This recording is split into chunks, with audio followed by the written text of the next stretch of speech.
les tuent, ils les abattent la plupart du temps comme des chiens. Hein. Avant ma blessure, j'étais gendarme au GI2G, c'est le groupe d'intervention de la gendarmerie de Guyane, qui maintenant est une antenne GIGN. C'est des gangs ultra violents et ils viennent, ils prennent possession des sites d'orpaillage illégal en forêt. Ils tuent, ils abattent et souvent même des tortures au niveau des patrons des sites. Ils gèrent les réseaux de prostitution, les réseaux de drogue, parce qu'il y a énormément de prostitution et de drogue en forêt. Nous, notre rôle, justement, c'était d'appréhender ces criminels. Parsemés au milieu de cette jungle, on va trouver ce qu'on appelle des corotels. C'est vraiment des endroits où tous les flux logistiques arrivent, donc souvent c'est près des cours d'eau.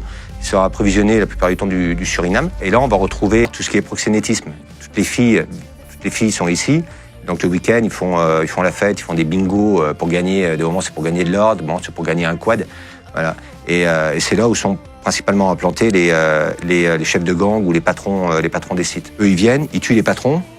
Donc en plus, ça va faire une sorte de terreur sur place, parce que forcément, ils les tuent, ils les abattent la plupart du temps comme des chiens. Hein. Garim Perros travaille pour eux, ils gardent l'or, et ça va servir après à alimenter leur gang. À travers mon histoire, le but, c'est de faire connaître ces missions en Guyane qui prennent quand même une grosse partie du livre, où vraiment j'explique les modes d'action, les tactiques, comment on fait pour appréhender ces criminels. Et les gens, ils sont vraiment plongés au milieu de mes missions.